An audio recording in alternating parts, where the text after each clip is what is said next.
Assalamualaikum warahmatullahi wabarakatuh. Bismillah, alhamdulillah, wassalatu wassalamu ala rasulillah wa ala alihi wa sahbihi wa man wala. Amma ba'du. Rahimahillah rahimani wa rahimakumullah. Alhamdulillah, kita lanjutkan pembahasan kita pada kitab Riyadhus Shalihin karya Imam An-Nawawi Asy-Syafi'i rahimahullah ta'ala, di mana kita masuk pada bab yang baru, bab ke-54, setelah selesai pembahasan tentang al-khauf wal raja, tentang rasa takut dan harap, dan bagaimana kita seharusnya menyeimbangkan antara rasa takut dan harap. Maka berikutnya adalah tentang menangis, dimana kalau kita menilik perkataan sebagian ulama, mereka mengatakan fa illam tabku fatabatul. Kalau kalian itu nggak bisa nangis, maka berpura-puralah menangis. Tentu makna berpura-pura di sini bukan berpura-pura yang artinya kepalsuan, tapi sebagaimana rasa takut, rasa harap itu perlu dilatihkan. Pun demikian menangis, karena lembutnya hati sehingga hati itu bisa mendorong seorang menangis. Itu semuanya karena kebiasaan, karena latihan. Maka ketika seorang tidak responsif terhadap ayat yang dia baca, kisah yang dia baca, nasihat yang dia dengar, maka gak apa-apa. Awal-awalnya adalah berlatih, belajar untuk bisa menangis.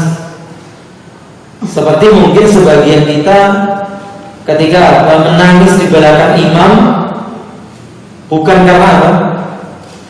Paham apa yang dibaca imamnya, tapi karena imamnya nangis, belakangnya ikut nangis, padahal tidak paham. Nah, ini awal pelajaran. Jadi atau karena apa? Nadanya si imam. Tapi seharusnya tangisan itu kan lahir, muncul karena kita memahami apa yang sedang kita dengar, apa yang sedang kita baca, sehingga menggetarkan hati kita. Nah, penulis rahimahullah menyebutkan dua ayat mengawali bab ini, sebelum nanti ada hadis-hadis atau beberapa hadis yang akan dibacakan di sini, dibahas di sini. Yang pertama, firman Allah Subhanahu wa taala di surat Al-Isra ayat 109, ketika menceritakan orang-orang beriman yang kondisinya sangat berbeda dengan orang-orang musyrik, di mana orang musyrik mendengar ayat-ayat Allah dibacakan tidak tersentuh, tidak bergetar hati mereka, tidak bertambah keimanan mereka, bahkan memperolok dan menolak kebenaran yang ada pada ayat tersebut. Sedangkan orang yang beriman itu Allah ceritakan wa yafiruna lil arqani yabquna wa yaziduhum khusyu'a, dan mereka jatuh tersujud, jatuh dalam keadaan sujud, menangis, dan semakin menambah ayat-ayat yang dibacakan itu menambah kekhusyukan. Maka di sini ada sebuah kedaruratan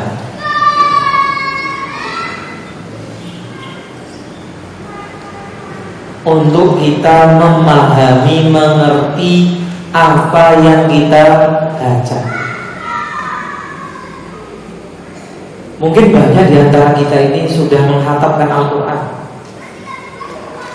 bahkan mungkin sudah menjadi kerutinannya menghatamkan Al-Quran. Tapi ketika kita tanyakan kepada diri kita, apakah kita ketika menghatamkan Al-Quran itu sudah mengerti apa yang kita baca? Apakah memberi pengaruh ketika kita membaca? Yang seharusnya apa? Bisa menumbuhkan rasa takut dan harap, sehingga membuat mata kita melayang karena takutnya atau karena apa? Besarnya harapan kita kepada Allah Subhanahu wa Ta'ala, atau karena besarnya rasa syukur kita atas nikmat-nikmat yang Allah berikan. Maka kalau hari demi hari berlalu, tahun demi tahun berlalu, dan umur kita semakin bertambah atau berkurang? Berkurang. Dan ternyata setan membisikkan pada diri kita apa? Sebentar nanti, mungkin bulan depan, mungkin tahun depan, 2 tahun lagi saya akan memahami Al-Quran nanti. Terus kira-kira sampai kapan? Nyatanya berlalu sejak kita balik umur 15 tahun sampai hari ini sudah berapa tahun? Monggo dijawab masing-masing gitu. Umur sekarang dikurang 15. Kira-kira sudah paham belum ketika baca Al-Quran? Menghayati tidak ketika membaca Al-Quran? Tambah khusyuk tidak? Nangis tidak? Ya, ini PR kita masing-masing. Yang seharusnya Al-Quran itu apa? Menumbuhkan rasa takut, menumbuhkan rasa harap, menumbuhkan iman kita, khusyuk kita, syukur kita kepada Allah Subhanahu wa Ta'ala.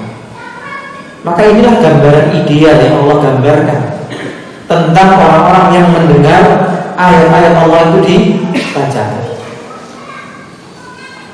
sehingga Allah mengingkari sikap orang-orang kafir ketika dibacakan kepada mereka ayat-ayat Allah. Di surah An-Najm ayat 59-60 Allah katakan, "Afa min hadzal hadithi ta'jabun?" Apakah dari firman-firman Allah ini kalian bersikap apa? Heran? Allah mengabarkan tentang surga neraka. Allah mengabarkan tentang apa? Pahala dan siksa. Allah mengabarkan tentang kebaikan dan keburukan, tentang iman dan kekufuran, tentang tauhid dan syirik. Ternyata ada orang yang heran dengan penjelasan-penjelasan seperti ini. Bahkan di hari ini sampai muncul perkataan, ini orang-orang yang mabuk agama. Subhanallah. Membicarakan tentang akhirat, membicarakan tentang syariat Allah, membicarakan tentang pahala dan dosa, dikira kita sedang mabuk agama. Mereka mengira kehidupan hanya kehidupan dunia. Mereka mengira aturan terbaik aturan mereka, aturan manusia. Padahal Allah lah yang maha kuasa, Allah lah yang maha berilmu, Allah lah yang maha bijaksana. Maka subhanallah, kalau ini terjadi pada mereka orang kafir, ini hal yang ya semestinya. Meskipun Allah celah mereka dengan apa? Perkataan.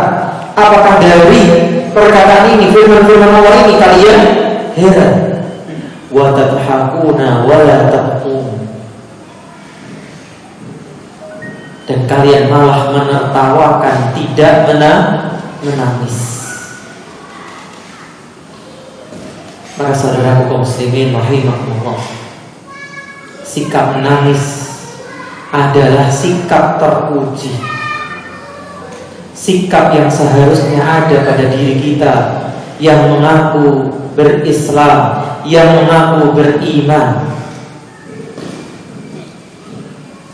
Bukan hanya menangis ketika meratapi kesalahan kita, dosa kita, kehilangan hal-hal yang kita harapkan, tapi benar-benar menangis mencermati apa yang Allah firmankan, apa yang disabdakan oleh Rasulnya Shallallahu Alaihi Wasallam.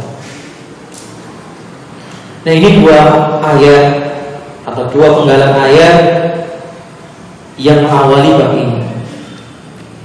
Kemudian beberapa hadis yang dia sebutkan diawali sebuah kisah yang masyhur ketika sahabat Abdullah bin Mas'ud diminta membacakan Al-Quran oleh Rasulullah SAW.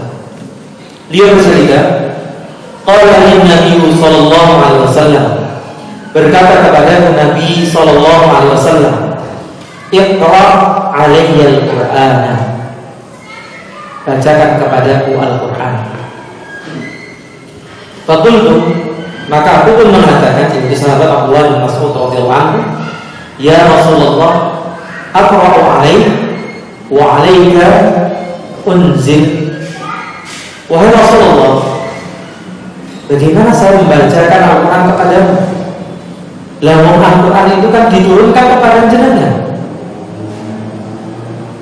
Diandaikan lebih pantas.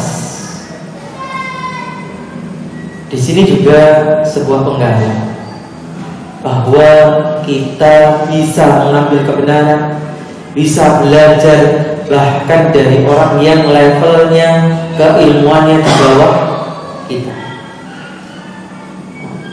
Sehingga dikatakan oleh sebagian salaf dulu, tidaklah seorang itu dikatakan sebagai seorang yang menuntut ilmu sampai dia itu menuntut ilmu dari siapa? Dari yang lebih tinggi darinya, dari yang sesama dengannya, dan dari yang lebih rendah darinya. Selama itu ilmu, gitu ya, kita boleh mengambil dari siapapun, baik dari segi usia, yang lebih tuakah, yang seharusnya demikian, atau seumuran, atau yang umurnya lebih muda, atau yang kadar keilmuannya lebih berbobot, lebih tinggi, atau yang selevel, atau bahkan yang lebih ringan bobot keilmuannya. Di mana di sini Rasulullah SAW ingin dibacakan Al-Quran itu oleh Rasulullah SAW. Karena dalam riwayat yang lain Rasulullah SAW pernah memuji Abdullah bin Mas'ud dengan perkataan, barang siapa ingin mendengarkan Al-Quran sebagaimana Al-Quran itu diturunkan, maka dengarkanlah bacanya Ibnu Ummi Abd, yaitu kunyahnya Abdullah ibn Mas'ud. Maka memang bacaannya itu bacaan yang bagus. Maka apa jawab Rasulullah? Kalau dia mengatakan, inni uhibbu an asma'ahu min ghairi. Aku suka mendengarkan atau diperdengarkan Al-Quran itu dari selainku. Yaitu ya namanya apa, menikmati itu kadang bisa kita membaca sendiri atau mendengar dari orang lain. Tapi kembali pada kedaruratan tadi, intinya sama. Membaca sendiri atau mendengar dari orang lain, kefahaman kita atas apa yang kita baca atau apa yang kita dengar. Dan tentu itu berbanding lurus. Menikmati Al-Quran itu berbanding lurus dengan apa? Pemahaman dan juga keimanan. Kadang kita paham, tapi kadang keimanan sedang turun. Itu menghayatinya juga turun. Maka paham itu juga di saat kadar keimanan sedang prima, sedang baik. Faqra'u alaihi surat An-Nisa, Maka aku pun membacakan kepada beliau surat An-Nisa. Hatta jitu ila hadhil ayat, sampai aku pada ayat ini. Fa kaifa idza ji'na min kulli ummatin bi syahid. Bagaimana jika kami nanti datangkan dari setiap umat itu apa? Saksi. Wajibna bika ala haula'i syahida. Dan kami akan datangkan kamu atas mereka itu sebagai apa? Saksi. Maka setiap umat ini nanti akan ada saksi.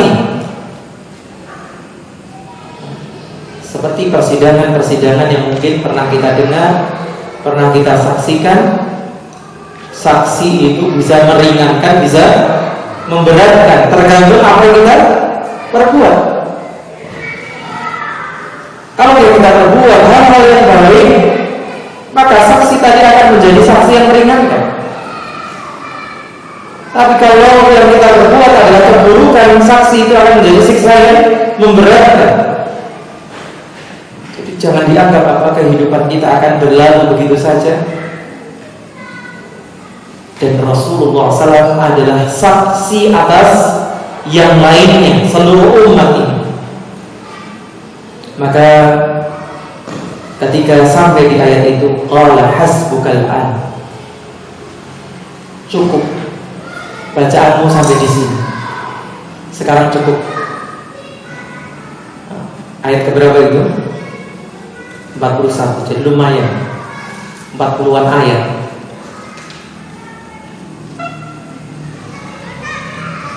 Dan kenapa beliau mengatakan cukup?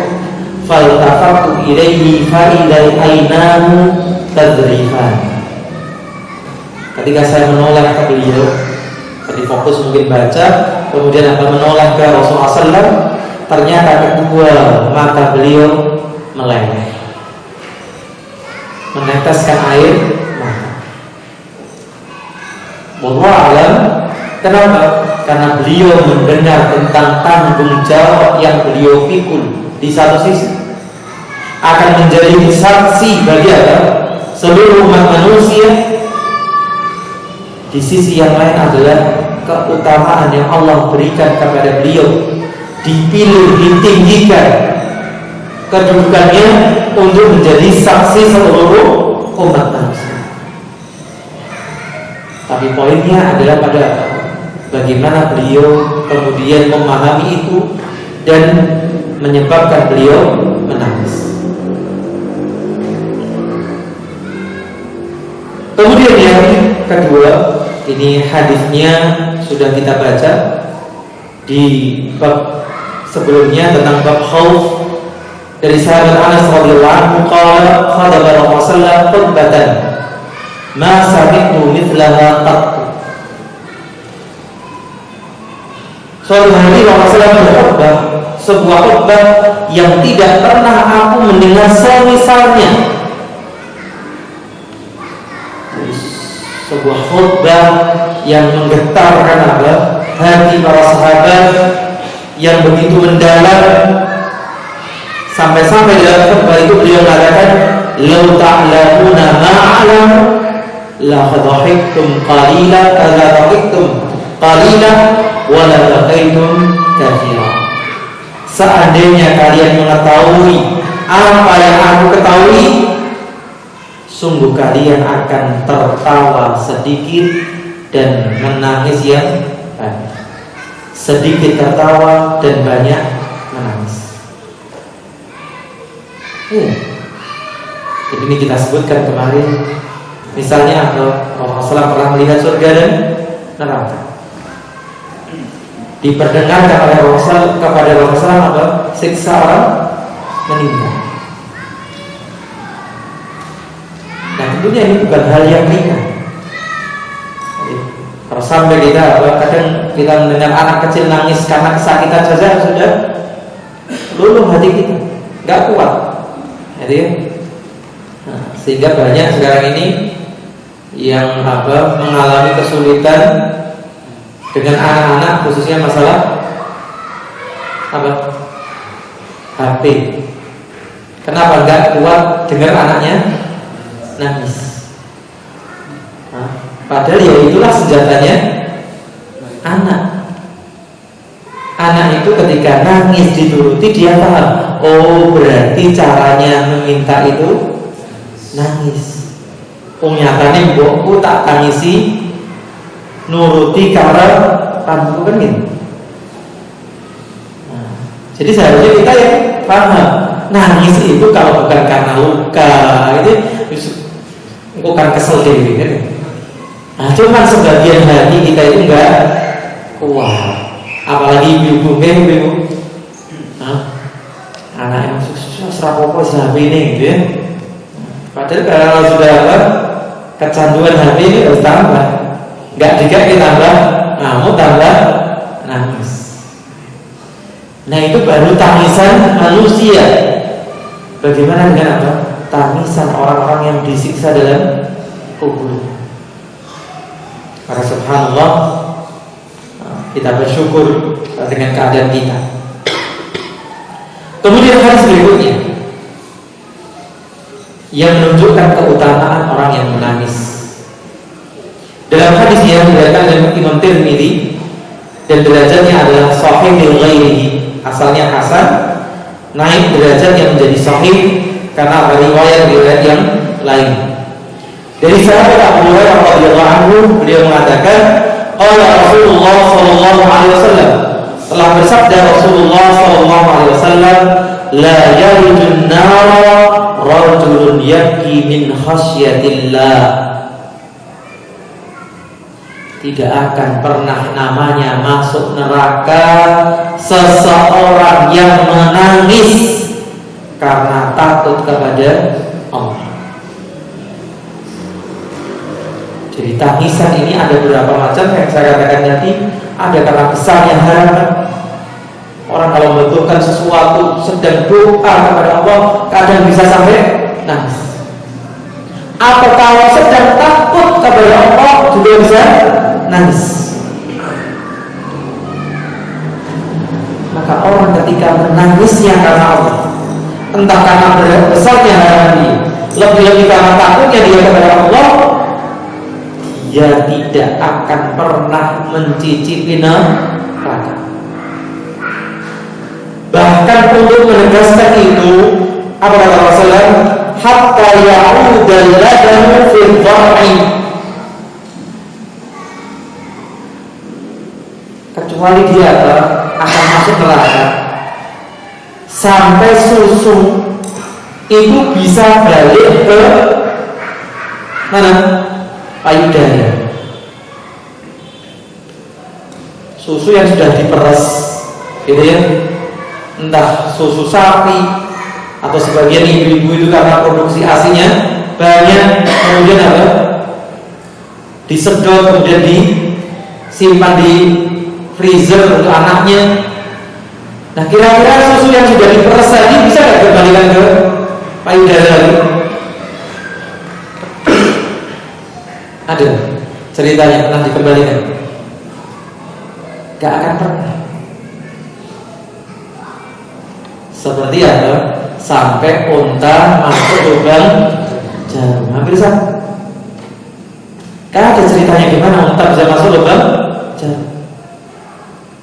Itu untuk menegaskan tidak mungkin orang kafir yang sudah masuk neraka bisa keluar dari neraka. Tapi orang beriman masih bisa.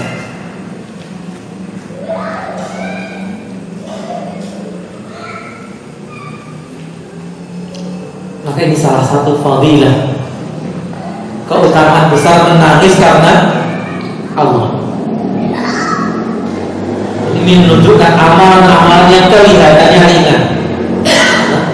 Wong bernangis kan gitu. Tapi ingat, menangisnya karena takut kepada Allah. Maka ini butuh keimanan, butuh pemahaman kepada ayat-ayat Allah, hadis Rasulullah SAW.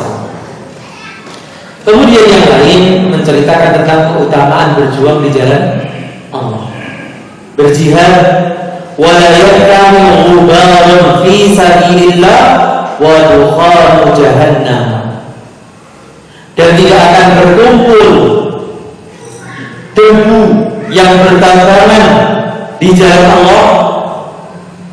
Di orang berangkat berjuang dengan kudanya, dengan untanya, dengan berjalan kaki, menyebabkan apa?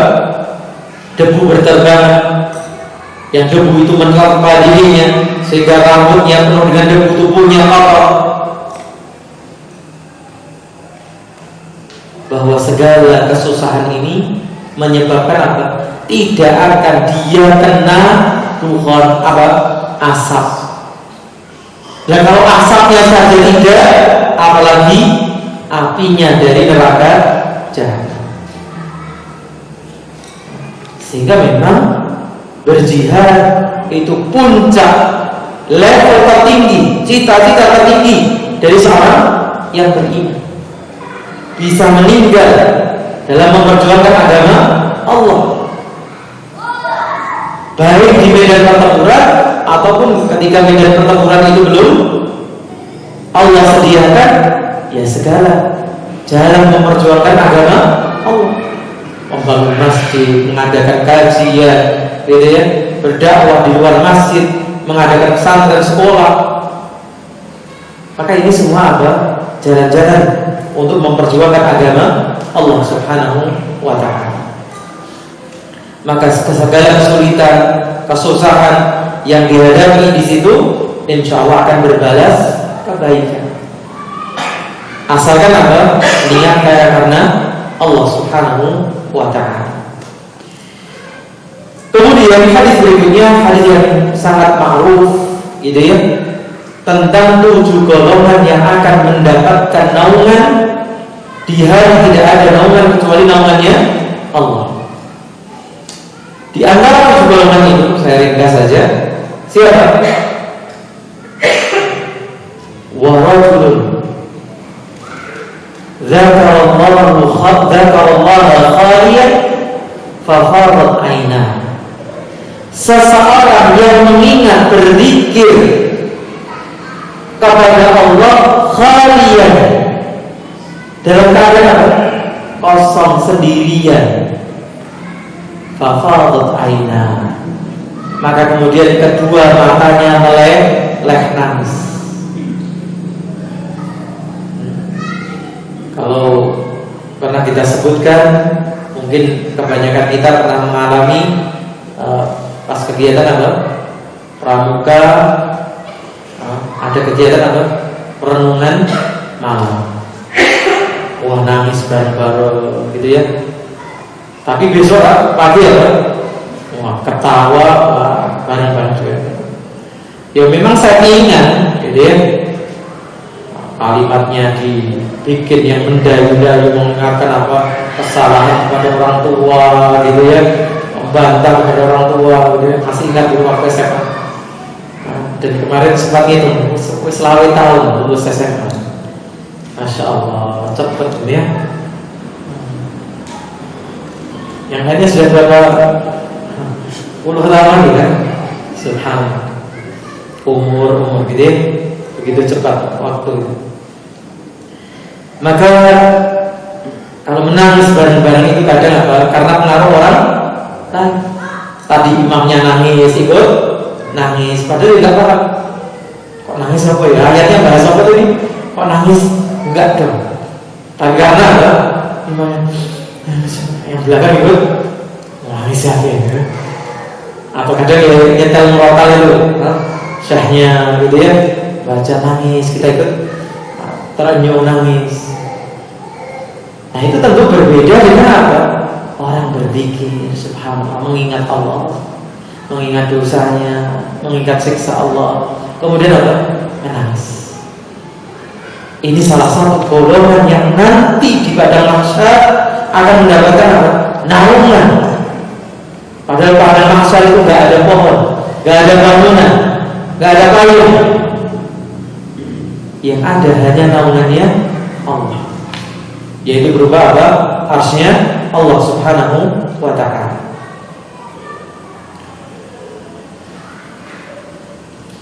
Kemudian dicontohkan tangisan-tangisan yang terjadi pada para sahabat.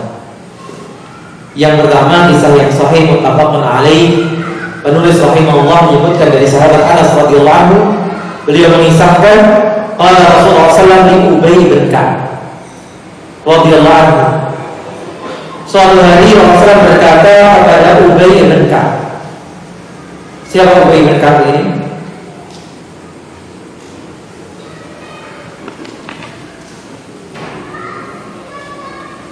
Jadi siapa Ubay bin Ka'ab? Sahabat pasti. Apalagi yang jenengan ketahui tentang Ubay bin Ka'ab?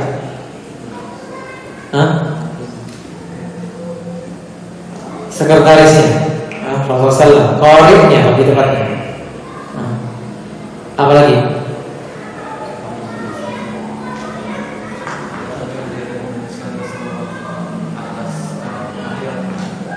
Ahli Al-Quran yang diberikan rekomendasi oleh Rasulullah. Apalagi?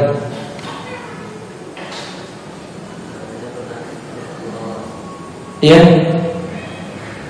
Yang keras? Iya, yang akan kita baca. Apa lagi?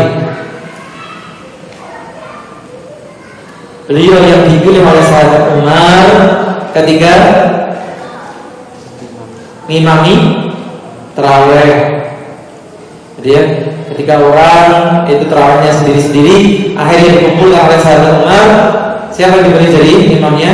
Sahabat Ubay bin Ka'ab. Nah, tadi yang disebutkan masalah Allah ini akan kita baca. Apa yang dikatakan oleh Nabi SAW kepada sahabat Ubay? Inna Allah Azza wa Jalla amarani an aqra'a alaihi. Sesungguhnya Allah Azza wa Jalla memerintahkan aku untuk membacakan kepadamu surat Al-Bayyinah. Lam yakunil ladzina kafaru min ahlil kitab wal musyrikin mufakkina hatta ta'tiyahumul bayyinah. Mendengar itu, tadi kalimatnya apa? Allah memerintahkan aku membacakan ayat ini, surat ini kepada kamu. Subhanallah, beliau ini detail, gitu ya. Perintah itu apakah sifatnya umum kepada para sahabat atau bahkan kepada orang beriman secara keseluruhan atau secara khusus kepada saya? Qala wasamani. Beliau mengatakan apa? Dan apakah Allah menyebut nama saya ketika memerintahkan itu? Qala na'am. Maka Nabi SAW menjawab iya. Fabaka Ubay. Maka beliau pun menangis. Sehingga kadang menangis itu karena besarnya rasa syukur, nikmat, kemudahan yang Allah berikan kepada kita. Dan ini yang disebutkan oleh Syekh Abdul Rahman As-Sa'di, bentuk lain dari sabar. Yang sering kita kenal sabar itu tiga. Apa? Dalam taat, menahan diri dari maksiat, dan menerima musibah. Takdir Allah yang berubah musibah. Nah, suatu orang saat menambahkan kalimat keempat. Apa itu?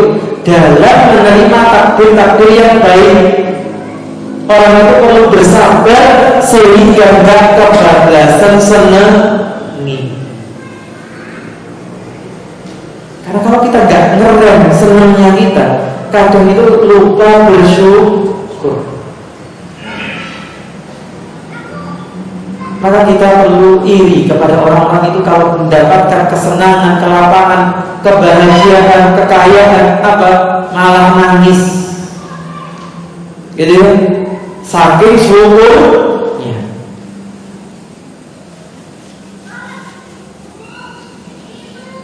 Maka ini keutamaan siapa? Ubay bin Ka'ab.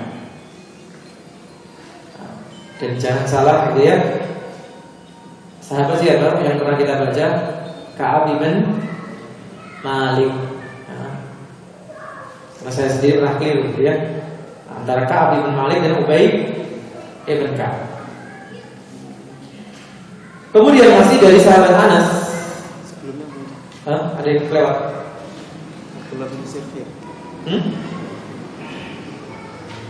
Itu sebelum. Baik.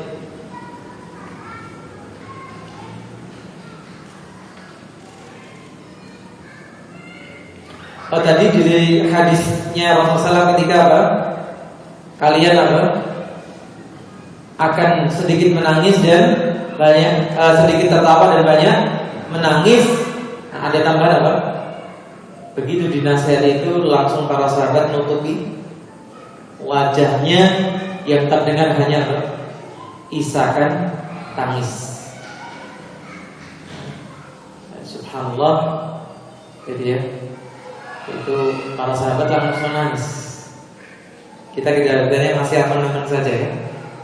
Setelah mendengar beberapa ayat, beberapa hadis, subhanallah. Ya, kita perlu menangisi diri kita masing-masing. Ini yang perlu ya. Kita perlu berlatih menangis. Ya, termasuk salah satunya menangisi kondisi keimanan kita, ketaatan kita, dosa-dosa kita. Subhanallah.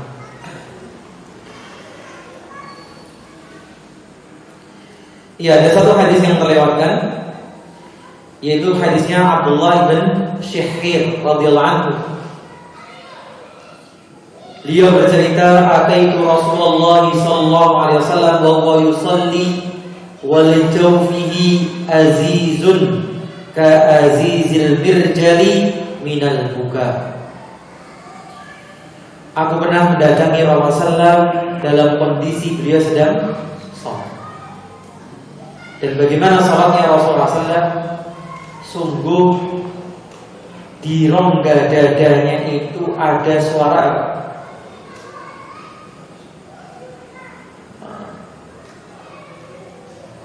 gemuruh. Jadi seperti Azizul Mirjan. Azizul Mirjan itu kalau dalam maknanya di sini ghalayanul qidah. Panci yang digunakan untuk memasak. Jadi kalau panas mengeluarkan bunyi. Nah, seperti saking beliau itu menahan diri dari menangis.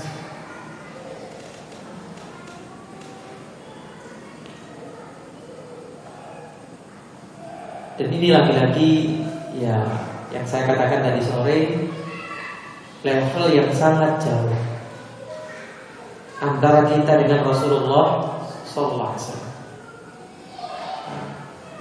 Bahkan pernah saya mendengar seorang kiai gitu ya, untuk menghibur kita, kekurangan kita, kelemahan kita. Beliau mengatakan, ya Rasulullah SAW tidak pernah mencela orang yang sholatnya pendek. Ada nggak yang pernah ditegur karena sholatnya pendek?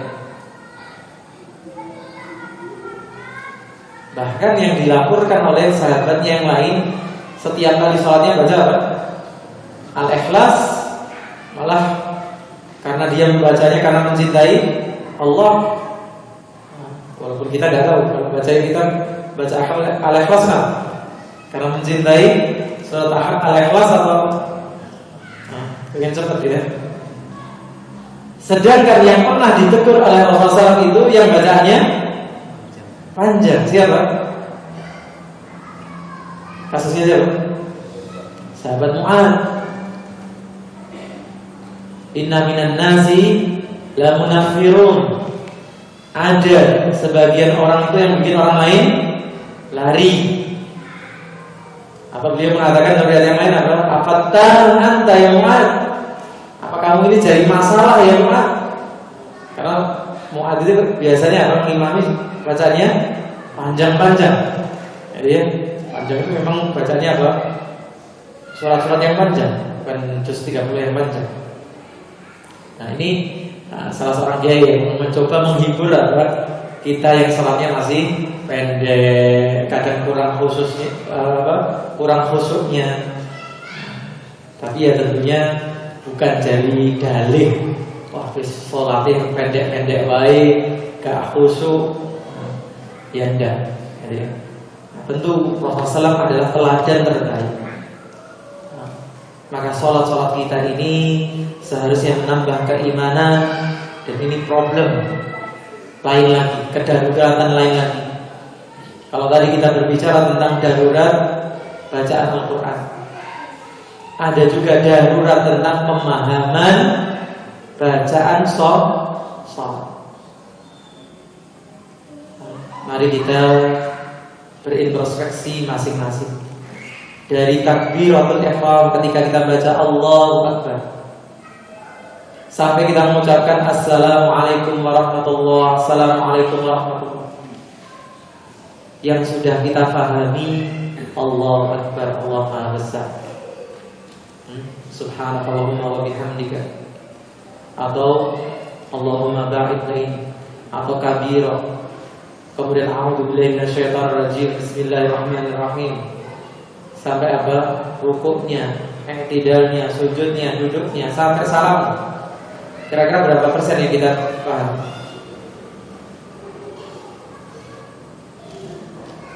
Dan disebutkan oleh Ustaz Ami Nur Bait gitu ya, di dalam bukunya tafsir sholat, tidak mungkin kita menggapai kekhusyukan tanpa memahami bacaan. Ini hal yang mustahil. Gimana kita akan khusyuk, punya rasa takut kalau kita tidak paham apa yang kita baca? Maka semoga Allah mudahkan kita mengkaji buku ini. Alhamdulillah teman-teman Krowe sudah kita mulai Jumat 2 dan 4 ya, pada maghrib yang dekat Krowe. Pastinya kita dekat ya. Dekat ya? Dekat. Ya semoga nanti kita bisa mengadakan kajian juga di Magetannya tentang tafsir sholat. Kedaruratan yang lain, yang mana seharusnya sholat juga momen-momen apa? Kekhusyukan, keimanan, melahirkan apa? Tangis gitu.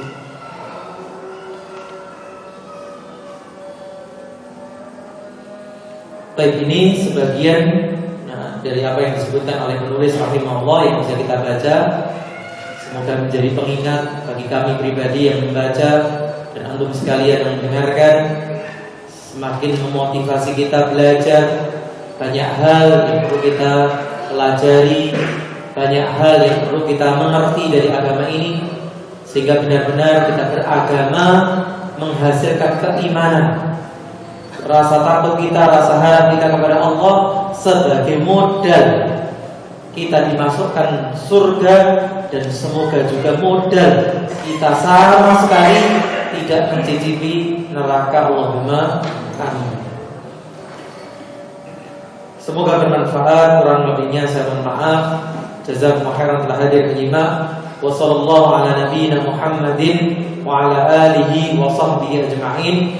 Subhanakallahumma wa bihamdika asyhadu an la ilaha illa anta astaghfiruka wa atubu ilaik. Assalamualaikum warahmatullahi wabarakatuh.